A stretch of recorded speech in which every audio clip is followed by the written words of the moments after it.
Саламатсыздар, урматтуу кыргызстандык жердеш мекендештерим. Менин аты жөнүм Чыңгыз Капаров. Урматтуу мекендештер, мен азыркы чыгып жаткан себебим, урматтуу мекендештер, мынакей Кыргыз Республикасынын 8-чакырылышына Жогорку Кеңешке шайлоо 30-ноябрда болот. Үгүт иштери башталды. Жакшы эле көрүнүп атабы? Мен өзүмө бозоруп көрүнүп атат да, сиздерге жакшы эле көрүнүп атабы? Көрүнгөндөр азыр айтып койсоңуздар. Ошол үгүт иштерине 467 адам Борбордук шайлоо комиссиясынан катталып, талапкер деп күбөлүк берилип, 10-ноябрда жерлерде, мамлекетибиздин ар кайсы жерлеринде үгүт ишин кылып жүрөт. 467 адамдын ичинен жалгыз мен калдым. 466-сы кетип, мен эле үгүт ишине жиберген жок. Себеби биз кемпирабад иши боюнча 3 жылдан ашты. Өзүңүздөр билесиздер, кээ бирөө муну билсе деле сурай береби, же атайын кылабы, ошого жооп берип коеюн дедим да. Анткени эмне сот иши эле жөн жүрбөсөңөр же башка деп айтышат экен да. Биздики коррупциялык иш эмес, меники башка бандиттик иш эмес. Аны өзүңүздөр билесиздер. Анан райондук соттон 2024-жылдын 14-июнда акталганбыз. 22 адам. Ошонун бирөөсү менмин. 2022-жылдын 22 октябрында биз камалганбыз. Кылмыш косколуп камалганбыз. Анан арадан 2 жыл өткөндөн кийин акталганбыз. Мына 3 жылдан ашты. Ошого карабай азыр мени үгүт иштерине 30-округ Нарын округунан, бул Нарын району, Актала району, Атбаш району, Нарын шаарына жибербей атышат. Бишкек шаардык соттук коллегиясы үгүт иштеринде. Колумда күбөлүгүм бар, Борбордук шайлоо комиссиясынын берген решение, чечимдери бар. Ошого карабай бут тосуп жатат. Албетте, бул өтө өкүнүчтүү. Себеби кыргыз эли же ата бабабыз ушул күлүккө кой берилген аттарды, аламанга чыккан аттарды эч качан астынан тоскон эмес. Астынан тосса камчы менен жешчү да. Андан эми ушу Жогорку Кеңешке баратканда мага ушул бутум жашап койду. Эми бул Кудайдын буйругу экен да. Мен ага чөкпөйм, сынбайм, урматтуу мекендештер. Эми Кудайдын буйругу экен да. Күрөш маңдайга жазылды, күрөшүп жүрөтөбүз. Азыр эл чындыкта адилеттүүлүктү каалап калган. Мен эмне үчүн Жогорку Кеңешке баратам? Ал жер албетте мыйзам чыгара турган, жаза турган, сүйлөй турган орган экенин баарыңыздар билесиздер. Элдин өкүлү болуп, элдин укугун коргой турган орган экенин баарыңыздар билесиздер. Анан азыркы ушу 7-чакырылыштын Жогорку Кеңеши Кыргыз тарыхында болуп көрбөгөндөй алсыз экенин баарыңыздар жакшы билесиздер, кыргыз элим. Жогорку Кеңеште депутаттар аброюн кетирди. Жогорку Кеңештин, бийликтин 3 бутагынын бири болгон мыйзам чыгаруучу органын, элдин өкүлү болгон органдын кадырын, баркын кетиришти.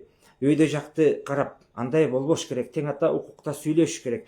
Тең ата укукта сүйлөшүш үчүн, ошол өкмөттү мыйзамдын камчысы менен камчылап туруш үчүн кыргыздын чыгаан уул кыздары билими бар дагы, анан жүрөгүндө бир оту бар, көзүндө нуру бар, коркпой турган уул кыздары келиш керек. Тилекке каршы ошол мурункулар эле ат салышып атат. Эми мен дагы эл катары социалдык сеттен көрүп атам. Жерлерде үгүт иштерин жүргүзүп атканын, барып эл менен сүрөткө түшүп башка кылып жүрөт. Бирок эл эмне, сен мурун депутат болуп эмне иш кылдың? Бир элдин таламын талашып чындыкты сүйлөдүңбү? Же мамлекетке бир пайдасы бар мыйзам жаздыңбы элге, карапайым элге деген суроолорду коюп атабы? Же баягы акчага жалданган байлардын агитаторлору эптеп элди чогултуп берип эле, мына келди деп сүрөткө түшүп, анан ушул интернеттен, социалдык сеттен бир видеолорду жазап, калп эле артына элдер тургузуп алып чыгарып атабы? Мына ушуну так мынча элге жолукту, мынча дейт. Жолуксун, бирок кылган ишин ошол суроо жооп кылып бербейби элгечи? Жок, андай кылганын мен көргөн жокмун. Баары эле артына желек кылып алып колундагылар. Анан агитаторлар суроо бердитпей отурат да. Эми бул туура эмес.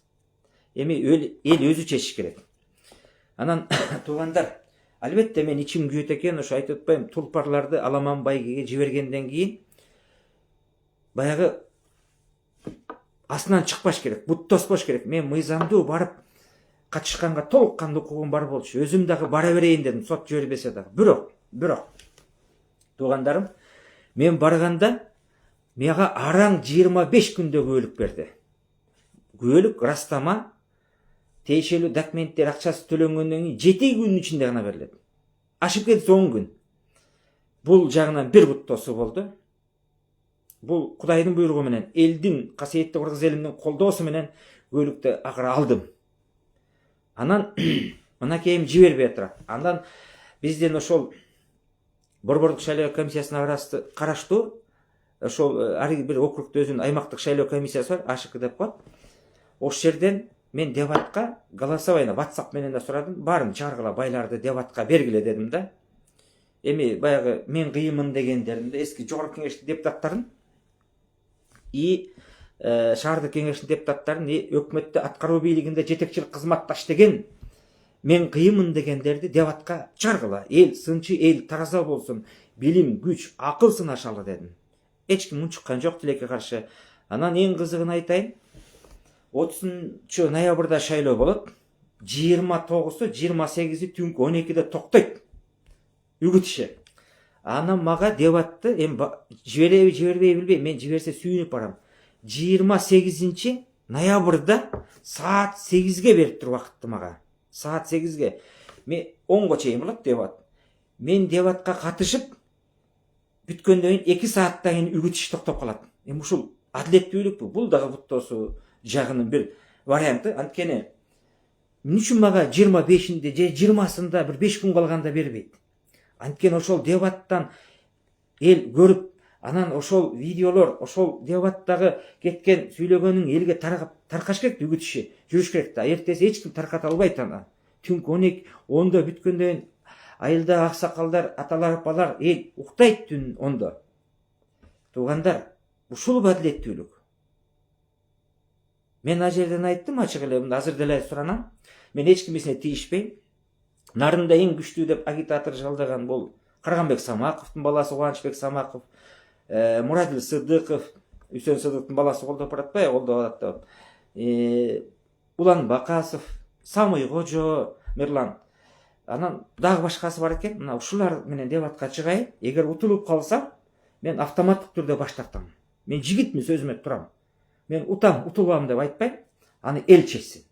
Мына касиеттүү кыргыз элим талкуу таразага салсын. Анан көчө күнү ат башылык туугандардан дагы мага чалышты. Эми эл колдоп атат. Жерлерден менин видео роликтеримди бөлүшүп атат. Мен ыраазымын, терең ыраазымын. Эл тараза, ошол айылдарда WhatsApp группалар бар, шаарларда, көчөлөрдө ошого дагы жардам берип, менин WhatsApp'ыма жазып алсаңыздар, мына турат. Ошол WhatsApp'тан Нарын району, Актал району, Ат башы району, Нарын шаарындагы жергиликтүү эл бар деме. Ошолордон бөлүшүп, сүйлөгөн мурункусунда, азыркысындагы бөлүшүп жардам берсеңиздер, WhatsApp группага кирсе, эл өзү тараза сатылбай турган адамдар да бар дем, баары эле сатылып кетпейт да. Балдардын келечегин ойлогон адамдар бар да, өлкөнүн келечегин ойлогон таза инсандар бар да бизде. Анан ошолор көрүш керек калыстык үчүн. Анан көчө ошол Ат башыдан тамаша ретинде чалыптыр. Эми эртең Ат башынын мал базарында дейт, бүгүн болду окшойт дебат. Талапкерлердин ортосунда дебат болот дейт, мал базарда экен. Анан сиз келгенде эмне деп айтмак элеңиз, сизди жибербей атканын билебиз дешти. Анан мен тамаша ретинде минтип айтып койдум. Эгер ошол мал базарга дебатка барсам, анда мен айтмакмын, эми булар кечиресиздер, оор айтып койсом, булар баары бир кнопка баскыч болот. Но гарантия берем. Ушул жерден менин бутума чалынып ора кылдырбай эле малга кошуп айдап кеткилечи буларды депчи. Анан күлүшөт. Эми башка эмне деп айтасың? Ооба ичим ачышып атат. Чыга албай. Бирок мени Кудайым буйрса ошол чындыкты, адилеттүүлүк сүйгөн эл колдоп атат. Анан мен Кудай буйрса келип калсам, мен программа жөнүндө кыскача айтайын, өткөндө айттым элем. Менин башкы максатым, мен карапайым үй бүлөдөн чыккам. Ушул Кыргызстан боюнча баарыбыздын мекенибиз бир эле мекен. Кыргызстан боюнча карапайым элдин билимдүү, ыйманы бар, адеп аклагы бар балдарды бийлик бутактарына алып келгенге болгон күч аракетин жумшайм өмүрүм өткөнчө. Алар билим алды, окуду. Эмне үчүн алар барбаш керек? Баягылар эле келе бериш керек. Карапайым элдин балдары алардын астында иштеш керек. Чуркаш керек алар. Андай болбойт. Тең укуктуулук болуш керек. Ошондуктан менин максатым карапайым элдин балдары уул кыздарын аткаруу бийлигине, мыйзам чыгаруу бийлигине, сот бийлигине алып келгенге болгон күч аракетин жумшайм. Алар дагы окутту. Алар болгон аракетин жумшап, айылда жатып, малын багып, баарын кылып окутуп атат. Эмне үчүн алар келбеш керек? Анан мынакей канча адам мыйзамсыз камалып кетти, туугандар. Мына мен ошонун бирөөсү менмин. Мына азыр да үй камагында жүрөм. Ошолордун укугун коргойм түздөн түз. Коррупционерлерди камасын, мага демектен бышырып жесин аларды, ууруларды. Бирок чындыкты сүйлөгөн, адилеттүүлүктү сүйлөгөн адамдарды камаганга болбойт. Туугандар, мен ошон үчүн да баратам. Азыр мынакей бир саясатчыбыз айтты эле, фамилиясын айтканга болбойт, бирок сиздер билесиздер. Класс баскандан коркосуңар деп айткан, туурабы? Мына көбүңөр коркуп отуруп калдыңар. Эмне үчүн чындыкты айткан адамдарды колдоп чыкпайсыздар? Мен таң калам. Эми ооба социалдык кетте, Фейсбукта, башкада баягыларды колдоп чуркаган, акчага сатылган чала активист, маскара пост Фейсбукта отурат көбү. Инстаграмда отурат көбү, ТикТокто отурат көбү. Ошолорду мактап, калп маскара пост кылуун болуп, комментарий, то есть бөлүшүп пост жазып атат. Алар болуп көрбөдүбү? Айткылачы, жогорку кеңеште 4 жыл болду. 4 жылда 4 жолу сүйлөп койсо ошону кайра чыгарат. Эми күлкүнү келтирет, бир чети кыжырын келтирет. Биз алар бир сүйлөйбүз, биз 10 сүйлөйбүз. 4 жылда деген 1 жылда бирден сүйлөп атышат. Эланайын. Ошонун кайра чыгарышат. Таң каласың да эми. Сөз жок айтарга. Андай болбойт, туугандар. Ичиң ачышат экен. Мен биздин саяпкер эл, туугандар. Жана айтып атпайм, Тулпар аламанга чыкканда бүлүктү тозбой тасын. Анда аксакалдар камчы менен башкача бүчү. Мен айылда чоңойгом. 11-классты айылда бүткөм. Анан ат башыда бир болгон окуя экен. Бир күлүктү чабылат деген күнү кечинде, эртең чабылат деген күчүндө 2 бутуна мык кагып салып тазагандуу, ошол кыргыз казактан келгенде тазагандуу күлүктү, ошол күлүк Тулпарды мык кагып салып чуркатпай коет. Ал биринчи чыгат деп дайыма биринчи чыгып келген экен. Анан кечинде байчыштарлар 2 бутуна мык кагып койсо, эртең менен аттын саяпкери уктап калыптыр, тура калып ыйлап, анан элдин баары ошол күлүктүн чуркай турганын, марага келе турганын аябай бир кубаны мындай күтүшүптүр да. Анан эртең менен ошону көрүп эл ыйлаптыр. Ушундай Тулпардын кайсы мас акмак наадан бутуна мык какты деп.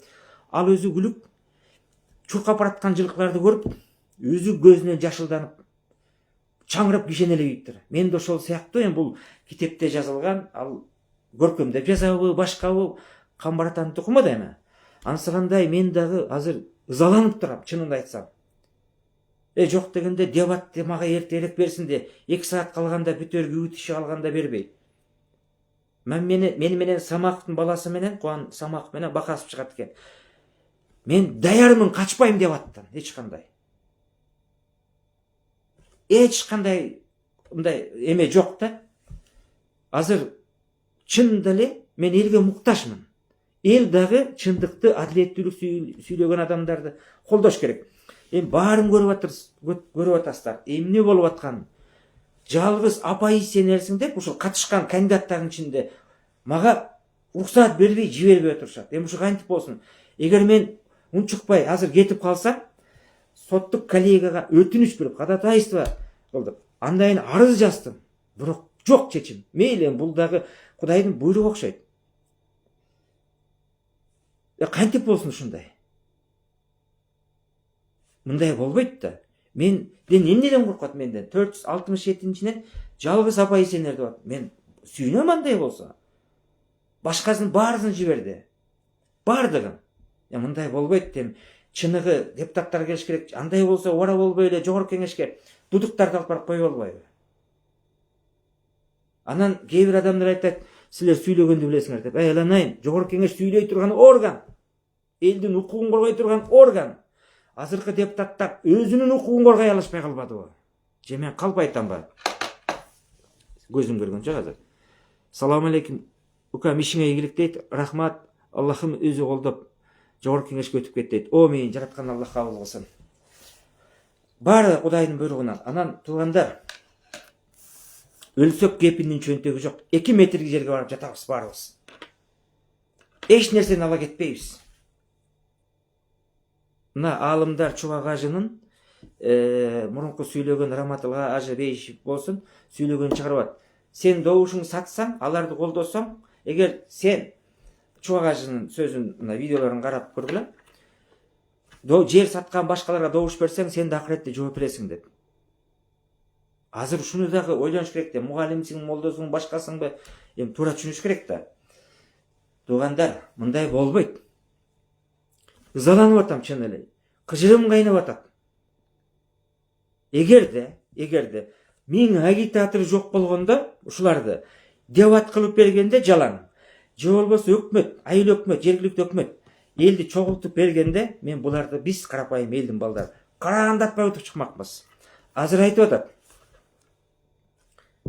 Биз барып сүйлөп, эми агитаторлордун астында биз ушул райондун кулунубуз, ушул айылдын кулунубуз шайлап койгула деп. Туугандар, алар ошол айылдын кулуну болсо, мен тулпарыңармын. Кулум бышып жетилгиче көп бар. Мен даярмын. Токум токуп туруп, минип туруп, чуркаткыла иштеткиле. Ушундай деп айтмакмын элиме. Ооба, азыр көп нерсени айткым келет.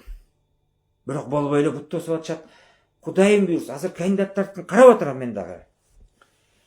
Чыгарсынчы эми дебатка дагы бүйрү кызыткан, мындай чындыкты айткан адамдардын дебатын көргүңөр келет. Жаман көрсөңөр дагы эски саясатчылардан дагы ошолордукун көргүңөр келчү. Өзүңөр колдогон саясатчынын дебатын көргөндөн көбү уялчы.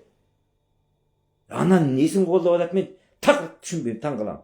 Мени өткөндө бир 2-3 активист, ой чыныңыз колдойбуз деп чайга чакыргандан барсам, шундук айтып аткан. Бүгүн мына шайлоо башталгандан ошол кулон компостор, маскара постор байларды колдоп артист болуп отурат Facebook баракчасында.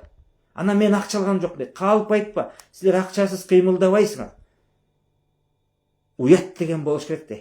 Кудайдан коркуу деген болуш керек да. Мен Нарын районунун, Актала район, Нарын район, Атбаш район, Нарын шаарындагы элге да кайрылат элем. Урматтуу элим, шайлоочулар, качанга чейин кнопка баскычтарды, байларды, бир папкасын чабадан сүйрөп көрүнгөн бийликке жүгүнгөн байкуш бечаралар, бизнесмендерди, ушул бир коррупционерлерди колдой бересиңер. Контрабандист, бандиттерди жетишет го. Намыс болуш керек го акыры. Уят деген болуш керек го. Менин тууган элем тайкемим деп. Андай болбойт. Эл үчүн, жалпы эл үчүн иштей турган адам керек го акыры. Мен мактанбайм. Силер мактаган кандидаттарды мага дебатка чыгарып бергиле эгер андай күчтүү болсо. Азыр айтсам сыртынан жамандар дейсиңер. Беттерин айтам көп нерсени. Күрөшөлү, убакытты кенен бергиле андай болсо. Анан журналисттер мындай пут айтып мындай сөздү бөлбөй суроо бердиби? Күтүп турсун. Биз бири-бирибизге көп суроо бергендей, экиле суроо бердик го. Бердирсин. Дебатымды меники акырына коюп коюптур. Бүгүн чибитөрүн 2 саат калган. Мындай болбойт да. Азыр Кудай буйрса TikToктон да кайрылып чыгам. Анан кыска видеолорду жакын арада да чыгарып турам. Кыргыз элим, эгер адилетсиздик менен күрөшүп жүрүп, чындык, адилеттүүлүктү талап кылып жүрүп, тагдырым тайса шатыдан табылар бир мусулман кыргыз баатыр мени дагы ак кепиндеп жерге бергенге деп айтмакчымын. Башка не кылам ушинтип пут тосуп атса? Мындай болбойт да. Балдарыңарды эмне үчүн окутасыңар, кыздар балдарыңарды? Ошол өкмөтүндө, министрликте, аткаруу бийлигинде, тиге жогорку кеңештинде өмүр бою келаткан атасы, чоң апасы келаткан жерди мурас кылып алгандарга малай кылыш үчүн окутуп атасыңар кыздар балдарыңарды. Андан сырткары контракт асмандын башы. мына светтен баарыңар билесиңер. Жогорку кеңешке барганда мына башка элдер визасыз кирип атат. Аны ким чыгарды? Мына ушулар макулдугун бербедиби? Кайра ошолорду колдоп атасыңар? Биз кенедей эле элбиз, кенедей эл калкпыз. Мына Бишкек Бангладеш болуп кетти го, адам пробкасы, автоунаттыгыны муну айта алган силер колдоп аткан кандидаттар барбы? Кытай жарандарына 5 виза киргизгенге уруксат бергендер, визасыз же тыюу салганга чек киргизебиз деген кандидаттар айтып атабы ушул барган элге жолукканда? Жок. Мен тигин кылам, муну кылам деп эч нерсе кыла албайт. Мен жаштарды билимге, завод, фабрика курганга, бир өнүккөнгө багытта, мен спортко үндөбөйм. Өзүң үчүн ал, ден соолугуң үчүн. Суроо болот, жооп берейин азыр. Туура эл ойлонуп, кимди ким экенин билип, кимдин ким экени калды. Жогорку кеңешке ЖКга дейт. Көпүрө жол салгандар эмес дейт. Туура суроо неме жазып атат. Депутаттар керек экенин Facebook блогерлерин эч ким деле укпайт. Туура айтасыз деп ойлойм. Көңүл үчүн ийгилик деп жазып койгону менен дейт. Туура айтасыздар. Эми ошентсе дагы алар өздөрүн бир шумдук ойлоп алышканда. Ошол депутаттар шылдыңдагандар бүгүн колдоп отурат акчага. Туугандарым, кантип болсун? Эмне кыргыз эмне үчүн тентип кетти? Эмне үчүн сыртка мигрант болуп кетти? Мына өкмөттөгүлөр айтып келди. Жумуш жоктугун айынан жакшы жашоо издеп кетишти. Аяка кимдер кетти? Билими бар адамдар кетти. Же болбосо күчкө толгон кыргыздын жаштары кетти. Биздин өкмөт айтып атат мактанып, посолубуз баш болуп, биз жумуш таап берип атабыз. Англиядан, Германиядан, Россиядан деп мактанат. Эланайын, ал силерге товарбы? Баргыла деп. Товар, мал экспорттобой, адам экспорттоп калганга жетиштик. Бара келди. Ушу кантип болсун? Адам экспорттоп калдык. Кыйраттың сен сырттан жумуш таап берип. Ар бир адам, ар бир кыргыз өзүнүн жеринде үй бүлөсү менен бактыруу жашагысы келет. Жыргагандан сыртка кетпейт эч ким. Бирөөнүн жерине барып султан болуш бул кыйын. Ошон үчүн айтылганда бирөөнүн жеринде султан болгондон көрө өз элиңде ултан бол деп. Мындай болбойт. Туугандарым, рахмат, мени колдоп жатып, жерлерде чалып атат, байланышып атат. Кыргызстандын болгон жерлеринде чалып атышат. Мен ыраазымын. Колдоп менин тиги видеолорун бөлүшүп атат. Дагы бөлүшүңүздөр, кээ бир айылдарга видеолорун жетпей калып атат. Ошо Нарын району, Актал району, Атбаш району, Нарын шаарында ар бир көчөдө, ар бир айылда WhatsApp группалар бар. Аксакалдар, аталар, апалар бар. Facebook'a, TikTok'a, Instagram'a кирбеген. Ошолор көрүп калыстыгын чыгарат, чечимин чыгарат. Баары эле сатылбайт болуш керек, туурабы? Нарын туугандар, мына көчөбүз башкабыз оңолбой калды деп жатасыңар. Мени кылыч кылып алып чыгып бергилечи. Сунсаңар, найзаңар кылып бергилечи. Мен мактангандай болбойм. Кыргыз элим аман турса, биз аман турсак, 90 депутаттын алдыңкыларынан болуп бере алам. Ишенип коюңуздар. Жеке эле Нарын эмес, азыр Бишкектен каалаганы менен дебатка чыкканга даярмын. Кандай форматта болбосун. Оба жамандашы мүмкүн бизди азыр мындай. Ош жерден эл калыс болуп берсин. Эл кана. Мен кыйынмын, мен акылдуумун. Мен тигимин дегендердин баарына чыкканга даярмын. Бирок андай укук берилбейт туура. Жок дегенден Нарында 5 күн мурун дебатка чыгарып берилет да. Акырында коюп койбой 2 саат үйгө чыгып бүтөөрүн асып калганда чыгарбай. Ушул калыстыгыңар. Урматтуу мекендештер, мага баарыңыздар жүрөгүңүздөр менен жардам бериңиздер. Кандай жардам? Болгону группаларга бөлүшүп, ошол нарындык туугандарга тайке жээн бар, куда сөөк бар, ошол жердеги WhatsApp группага өзүңөр көзөмөлдөп салып бергиле дегиле видеолорумду кыска жиберейин. WhatsApp'ым жазып коеюн 0784 27 08. Ошого чыксаңыздар, айылдын ар бир WhatsApp группасына эле кирсе, мен үгүттөгүлө деп айтпайм. Мен болгону ошол жерден көргөндөр баасын берсин. Колум жете албай турат. бизге сырттан жумушту өкмөт таап берген жок. Биз мигранттык жолду тандаганда жокпуз. Туура аргасыз мукташтыктын айынан чыгып кеттик.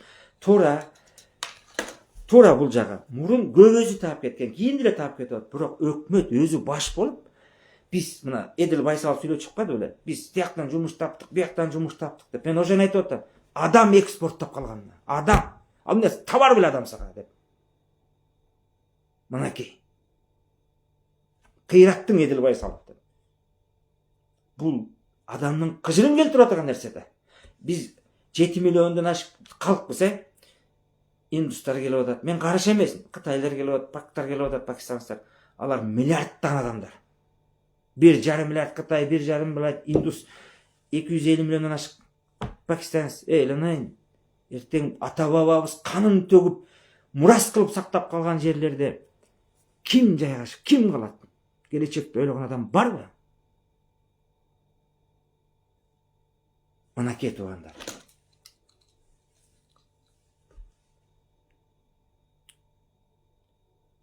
Туура өзүбүз иштеп мамлекетке акча кошуп атабыз. Туура ошол мигранттар багып жатат. Бизден салыкка, башка жакка баарын үй бүлөсүнө канча деген акча түшүп атат. Эгер мигранттардан акча түшпөсө, мамлекет экономикасы талканат. Сырт башка мамлекеттер чек арасын жаап салса да талканат. Сүрөткө түшүп жиберип атат да социал сектордон. Маймылда түшөт. Эмне үчүн мен баннер илген жокмун? Эмне үчүн буклет жасаткан жокмун? Биринчиден шартым жок болду, экинчиден мурунку дебатта айткам. Африканын талаасында көрүнгөн жерге илип койдуңар, сүрөтүңөр деп. Өзүм ошентип айтып алып анан илдетмек белем. Туурабы? Туугандарым, жүрөгүңүздөр менен тандаңыздар. Нарын туугандар, ар бир чындыкты сүйгөн 30-округдагы Акталак Атбаш районундагылар чыккыңыздар. WhatsApp группага жибериңиздер. Менин сөзүм ар чындыкты сүйгөн, адилеттүүлүктү сүйгөн ар бириңиздердин жүрөгүңүздөрдө болсун. Ар бириңиздер туура тандаңыздар. Айлам жок турам. Чыгып барайын десем, араң турган бийлик азыр мени шайлоодон шултоо таап өтүп келсем да четтетип коет. Ошондуктан мен мыйзамды бузбай турайын, мейли айланайын. Ишенбай Кадырбеков агабыз өтүп келген үй түрмөдө жатат. Ошондо касиеттүү кыргыз элибиз, анчине нарын эли бир калыс адилеттүүлүгүңөр көргөзсүңөр эле. Кийин Ишенбай Кадырбеков агабыз аз байларга караганда ошол жерде Салымбеков, Самаков, Жолдошбаев, Нурдинов деген делат салышкан. Алардан түбөлүк өйдө иштеп берген, высокий орун киргизип берген. Пенсияга, пособияга, айлык акыга бүт баарына кошулат. Мына Бишкекте пенсияда канча жаштан чыгат? 58ден, эжекелерибиз. Эркектер 63төн. Нарында, Чаткалда, Алайда, Тоңдо 45 жаштан чыгат 3 баланын өйдө эжелерибиз. Эркектер 55тен чыгат. Пособияңар да көбүрөөк, айлыгыңар да көбүрөөк. Аны Ишенбай Кадырбеков жазган. Мыйзамды. Ооба бир 5-6 депутат бар ичинде, алардын атын айта эметпей эле коеюн. Ал өмүр бою силерге керек болот атпайбы? Силер шайлоодо бир 20 күндө кара курсаңар тоюп же жыртык тешиңер бүтөлүп калсаңар 2-3 миңге сатылып атпайсыңарбы? Же 30 миңге сатып атпайбы? Арсыздар, балдарын ырысын саткандар. Кимиси көп кылды? Кадырбековбу же ошол жанагы байлар кылдыбы? Маскара посттор, үйдөн куушка добуш бергендер, губернатор болуп турганда дагылар. Мына мен эч кимге тийишпейин делем. Ошол кезде Салымбеков, Аскар Салымбеков губернатор болуп үйдөн кууш кеткен. Эми аны өттү кетти, макул айтпайын. Колу бар ал ишинде. Самаков 3 жол депутат болду. Нарында. 2 жол бир мандатты бирөө ата мекенден. Эмнени кылды? Эми өзүңөр чечкиле. Дебатка чыкса мен бетин айтам, көп нерсени. Суроо берсин, каалаган суроону. Мага байларды бергилечи. Жанагы депутат болдук деп 4 жылда 4 сөз сүйлөгөн депутаттарды берсеңер, анан ошондо көрөсүздөр. Суроого жооп берейин, эмоцияга алдырып кетип атпайбы, кыжырым келип, ызаланып. Рахмат, Ишенбек байке, ушул эле азамат Нактар кызын чыганы. Рахмат, жигит бизди шайлап, жигитибизди биз шайлап алгылачы, эл журт. Рахмат, баарыңыз нарындык бир туугандар. Шенбаев айке, Аксакал ушуну бөлүшүп, мен кичинекей WhatsApp номерларыңызды меникине байланышсаңар, нарында тааныш куда сөөктөрүңүз бар болсо, эми кыргыз бир тууганбыз да. Бар болсо группаларга жиберип берсеңиздер, эл өзү тараза болсун. Жогорку кеңешке барып депутат болуп сүйлөшүү ар биринин колунан келе бербейт. Ар биринин колунан мыйзам жазыш келе бербейт. Мен бир чындыкты айтайын. Ушул жогорку кеңештин шайлоосуна 8-ci чакырылышка 3-4 адамга программа жазып бердим. Өзүмө жазгандай эле жазып берип, эми аттарын атабайын, туура мен ошентип тыйынты бир табып иштейм. Анткени мына 3 жылдан ашык болуп калды, 6 ай түрмөдө. Анан тиги 2,5 жылдан ашык үй камагындамын. Ошентип акча таап, азыр жанымда болуп атам. Ошол жогорку кеңешке катышкандардын эркегине да, айымына дагы мен аттарын айтпайм, конечно. Ал жашыруун программасын жазып берип, азыр талапкер болуп катышып баратышат. 3-4 адамга. Эми мунун мен акчасын алдым, туура эми асмандан баш эмес, албетте. Бир аз. Анан жогорку кеңешке ошо мыйзам жазалбагандар, мына байлар баратат, программасын пиарщиктер жаздырат. Базаркомдор баратат, контрабандисттер баратат, коррупционерлер баратат. Ушул биз. Ушуларды колдоп атышат, таң каласың да. Эки сөздүн башын кошуп тыңыраак сүйлөй албагандар баратат. Мурун көрдүңөр го. Ошол социалдык сетте мурун жамандап аткандар эртең. Булар өтүп келгенден кийин эле карап туруңуздар, бат эле кайра жамандап чыгат. Гарантия берем мен буларга. Буларда бир иман жок. Мен өз жүзүм менен бартам. Кантип? Мага да 3-4 кандидаттар катыша элек деле, шайлоо баштала элек деле сунуш түшкөн. Пиар компанияда иштеп бер, же болбосо штаб жетектеп бер, биздин штаб начальниги болуп бер. Олчогон акча сунуштаган. Жок, мен барбайм. Антип силерди колдобойм дагы, антип иштебейм дагы. Кереги жок деп баш тарткам. Менин да колуман келет. Сүйлөп берип эле акча таба алмакмын. Бирок мен ага бара албайт жан дүйнөм. Жүрөгүм ага барбайт. Кошомат кошуп жашагандан көрө тынч жашаганың артык. Байларды мактагандан көрө тынч жашаганың артык. Эмне үчүн? Алар жаза албаса, алар сүйлөй албаса, бизден ылдый турса, анан биз аларды колдошубуз керек. Баракелди. Анан кээ бир айтат, бул жакшы адам, өкмөткө барыш керек же жогорку кеңешке барак деп барыш керек дейт. Жакшы адам деген должность, кызмат жок. Же мандат жок. Болбосо кыргыздын көбү жакшы да. Айыл жергесинде, шаар жергесинде карапайым адамдардан өткөн жакшы адамдар жок. Бирок алардын диплому жок. Анда алар бара албайт да, туурабы? Анан шултоңду токтоткачы, бул жакшы адам деп. Мен эч кимдин жаман дебейм. Жакшы адам чыгар. Бирок иштей турган адам керек да жогорку кеңешке. Кайсы жерге барсаң Мамайдын көрү азыр. Урматтуу туугандар, ичиң ачат, чын эле ызаланып отурам. Макул, эч кимге тийишпейин. Мага деп аткалы чыгарып бериңиздер. Калпак кийип ат минип аткандар, сүрөткө түшүп аткандарды, байларды жана мактагандар. Эгер утулуп калса, мына атым Чыңгыз, жигитче сөз берем. Жигитче, нарында жок дегенде. Бир 25-inde бергиле, 28-inde эмес, суранып. Анткени биз мен сүйлөгөндөн кийин деп аттайын, 2 сааттан үгүт чыгып бүтөт. Эгер утулуп калсам, эл өз утулдуң Чыңгыз Капаров десе, мен ош жерден Борбордук шайлоо комиссиясына арызымды жазып, автоматтыкта четтеп берем. Ошол мен уткан кандидатты колдоп чыгып берейин. Калыстык керек кой, мен калыс сөзүңүздөрдү айтыңыздар, мына чын. Мындай болбойт деме. Чын, эгерде ушунсеңиздер. Рахмат барыңыздарга. Суроо болсо жооп берейин, болбосо азыр TikTok'та жаштар отурат экен, ошол жака да кирип баарлашып чыгайын. Туугандар, Чыңгызды колдойлу. Кудай буйрса элдик депутат болот. Рахмат. Мен жалпы эле нарында эмес, жалпы кыргыз жерим менин мекеним. Ар бир кыргыз жеринин айылы, область, шаарлары, ар бир жер биздин мекенибиз. Бир гана элбиз.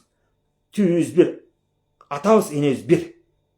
Ошондуктан бөлүнбөй, чындык, адилеттүү деген бүлүктү сүйгөн адамдар, адилетсиздик менен күрөшкөн адамдар мени колдойт. Колдорунан келген жардамды берип, ушул аламан байгеде жалгыз калтырбай нарындык куда сөөктөрүн айтат деген үмүттөмүн. Тугандар, мындай болбойт. Мен башында жазбадым белем. Тулпар улутка бөлүнбөйт деп. Улутка бөлүнсө жемсиз калат деп.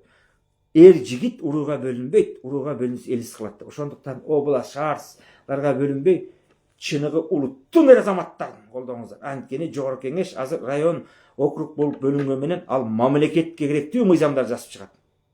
Жалпы элге ал бир районго мыйзам иштеп чыкпайт.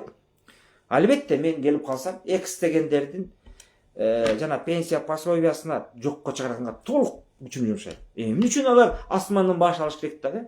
Карапайым бир 10 000 сомго жетпеген пенсия пособия алыш керек.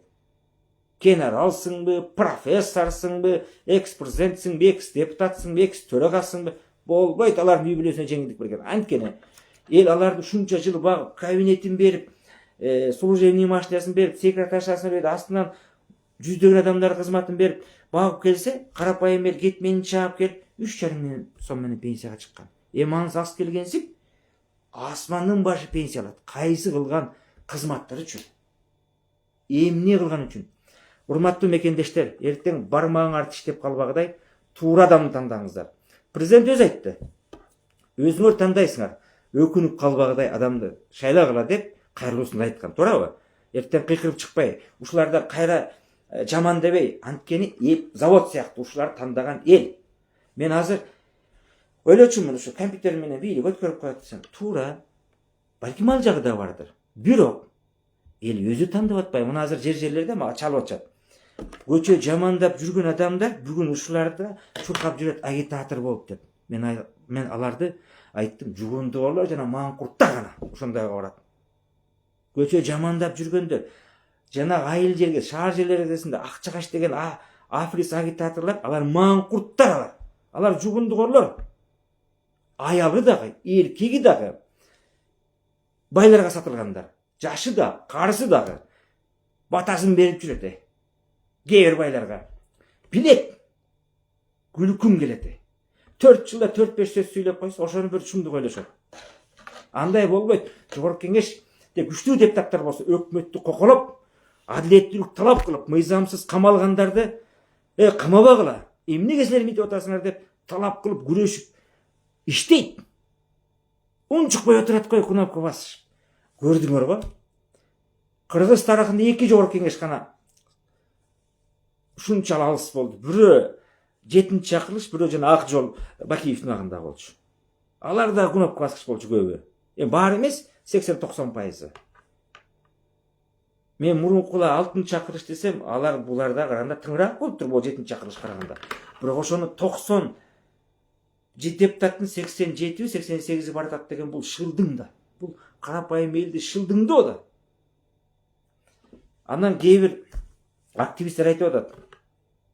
Барбай эле койбойсуң, баары өткөрбөйт деп. Эланайын. Анан Facebook'та, Instagram'da арманыңды айтып отура бересиңер деп жазып коюп. Деги максатыңар эмне силердин? Мыйзамды күрөшүш керекпи? Мага чалат. Алар деле баргысы келет, мен билем да, мен ачык сүйлөгөндү жакшы көрөм. Алар болгону бара албайт. Алар мындай ич тарылып отурган немелер да. Мен да дос болуп жүргөн кээ бир чала достор да, активисттер, өзүн активист сезгендер, мурун жолугуп жүргөндөр ич тарып, алардан бир жакшылык күтүп болбойт, мен билем алар. Алар өздөрү бара албайт, анын арманын айтып жүрөт. Качан таза шайлоо болду эле? Качан таза мурунку убакта деле таза шайлоо болбойт деп келгенбиз. Анда күтүп жүрө берсең өмүрүң өтүп кетпейби? Сен көрөш мыйзамды. Туурабы? Мындай логически өзүң соображать ойлонсоң, ошол активисттерге айтат. Сен арманың ушул социалдык сетте айтып жазып жүрө бересиң өтүп. Барып күрөшүп гана келиш керек. Маңдайга жараткан Кудайды ала күрөшкөндү жазса, ошол мына менин маңдайыма 467 талапкердин ичинен 466сын кое берип, мен алып калбадыбы? Бул дагы Кудайдын буйругу, маңдайгама жазылыптыр. Бирок Кудай мырса эл колдосок, жакшы жеңиш менен келебиз деген үмүтүбүз бар. Албетте, мен утулса мен утулбайм, карапайым эл утулат. Мага окшогон, бизге окшогон, сиздерге окшогон чындык сүйгөн адамдар утулса, эл гана утулат. Анда баягылар келет, шылдыңдап келет, акчага сатып алдык деп. 2000-3000 алгандар силерди 4 жылдык, 5 жылдык келечегиңерди сатып алып баратат. 2000-3000 менен же 30-40 миң менен жыртык тешиңер бүтөлүп калбайт. Ойлонгула.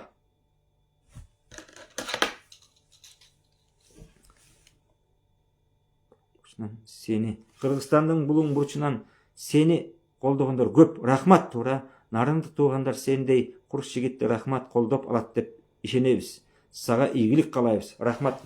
Рахмат байкеси. Кайдыгер болбой эң жаман нерсеси эл кайдыгер болсо уктап жатса ал элдин келечеги болбойт. Барыңыздар билесиздер. Кайдыгер болбосоңуздар, ушу кайдыгер болбогон адамдар мени колдоп жатат. Мен ыраазымын.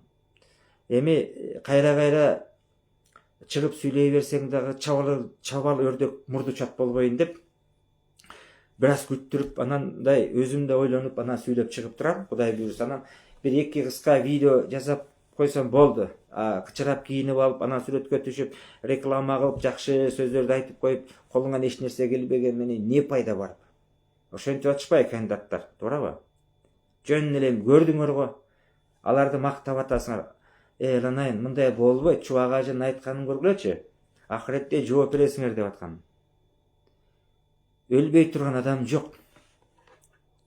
Колдойбуз сени. Сендей жигиттер көп болсо, Кыргызстандын сонун өнүгүп өсмөк. Чоң рахмат.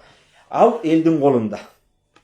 Эл таза адамдарды, чыныгы патриотторду, өлкөнү сүйгөн, улутту сүйгөн. Мамлекетим мага эмне кылып койду дебей, мамлекетке мен эмне кылып койдум, ата бабам түптөп кеткен мамлекетибизге эмне жакшылык кылдым деп күйгөн патриот уул кыздар, аталар, апалар, эжелер, карындаш, инилер, курдаш, замандаш жүрөгү менен күйгөндөр албетте Кыргыздын карапайым элинен чыккан чыныгы уулдарын, кыздарын колдойт. Мен сөзүм аягында айтарым. Ушул силер грамотный деген байлардын балдары этажда чоңойгон, балкондо чоңойгон, же болбосо темир тесек сатып байган контрабандист бизнесмендерди мына мен карапайым үй менен чыгып баратам. Мага окшогон эле карапайым үй бүлөсүнүн балдарына эгер мактасаңар, дебатка бергиле. Бергиле. Билими сынашалы. Мен башка эчтеке айтпайм. Акыл сынашалы. Эл калыс болуп бергиле. Мен так кес айталам. Алар бизге дебатка чыкпайт. Мен күтүп атам чын эле. Эгер 25-ине коюп берсе, соттон жалынып чөгөлөсөм да барып дебатка катышам. Анткени 28-inde болсо, 2 сааттан кийин үгүт башталып калса, кантип үгүт кыла алмак? Мындай болбойт. Атайын буттосу кылып акырына коюптур. Рахмат, эми эл өзүңөр тараза болуп бериңиздер. Менин WhatsApp номеруңуздарды мага берсеңиздер, мен WhatsApp'та айтайын да, 0784 27 08. Ошондон видео роликтерин жиберейин. Актала, Атбашы, Нарын шаары, ушул райондорго, шаарга тааныштарыңыз болсо, ушуларга жиберип берсеңиздер, эл таразалап алсын. Эгерде эл сатылып башкасын шайласа, анда өздөрүнүн келечеги, жок, эл кайдыгер болбой тазасын шайласа, анда адагы элдин тагдыры. Эртең келечеги жаштардын. Жаштар, туугандар, мен айтарым, мен келсем, жана экс-президенттердин, экс-төрагалардын үй бүлөсүнө жеңилдиктеги мыйзамды жокко чыгарганга болгон күчүмдү салып, мыйзам иштеп чыгам. Жазып чыгам. Эмне алар жашаш керек, карапайым эл жашабаш керекпи? Ишенип коюңуздар. Канчанчы микрофон экенин билбейм. Мен жан дүйнөм кошомат, эч качан кошпойт. Жаман көрөм кошоматчыларды, эки жүздүүлөрдү. Микрофондон силердин үнүңөр, чыныгы өкүлүңөр болуп берем, буюрса аман турсак. Чыныгы парламентти көргүсү келе турган эл бар. Азыр көргүсү келбей калды. Парламентти чыныгы күчтүүлөр келсин, көрөлү, талаш, тартыш болсун десеңиздер, күчтүү жогорку кеңеш болсун десеңиздер, анда колдойт деп ишенем. Жок, бизде слабый, баягылар болсун десе, анда байларды колдойсуңар. Анткени бийликтин ордуна кое турган бир гана жогорку кеңеш, мыйзам чыгаруучу орган. Ошого туура адамдарды шайлаш керек. Кээ бир адамдар мен барбайм деп коркутат. Кыз болсо энесин коркутат болуп. Сен барбасаң шайлоого, сенин келечегиң да жок. Өзүңдүн тагдырыңа, балдарыңдын тагдырына балта чабасың. Барбаган адамдардын добуш автоматтык түрдө бийликтин же сени жаман көргөн адамдарына кетет. Андан көрүп барып туруп баарына каршы добуш бериш керек. Бирок баарына каршы азыр жеңбейт. Партиялык система жок. Ошондуктан ар бир райондон туурадан тандаңыздар. Сырттагы мигранттар мага байланышып атат, айтып коеюн. Кантип добуш беребиз деп. Менимче алар деле пропискасына карап добуш берет. Мисалы үчүн мага Оштон болсо бере албайт экен, мына башка жактан. Ошо нарында жана 30 округдагы пропискасы барлар Бишкектен туруп деле берип коет. Маселен, Россияда Жалал Абадтык бирөөнө бергиси келсе, эгер Жалал Абадта учету болсо, анда берип коет экен. Анан ушул жагындагы туура түшүнүңүздөр. Рахмат, мени колдоп жатканыңыздарга, барыңыздарга аманчылык, тынччылык, токчулук каалайм. Азыр TikToктон да чыгып сүйлөйм бир аздан кийин. Саламатта болуңуздар. Мени колдойт деп ишенем. Аты жөнүм Чыңгыз Капаров. Нарын району, Актала, Атбашы, Нарын шаары районунан катышып атам, жерлеринен, 30 округтан. Номерум 8. Эгер элим тандасаңыздар, чапсаңар кылычыңар болуп берем, сунсаңар найзаңар болуп берем. Мыйзамдын камчысы менен иштетем буларды, өкмөттү. Сабап иштетем мыйзамдын камчысы менен. Ага билимим, акылым, духум да жетет андай кылганга. Аманчылык каалайм, бар болуңуздар.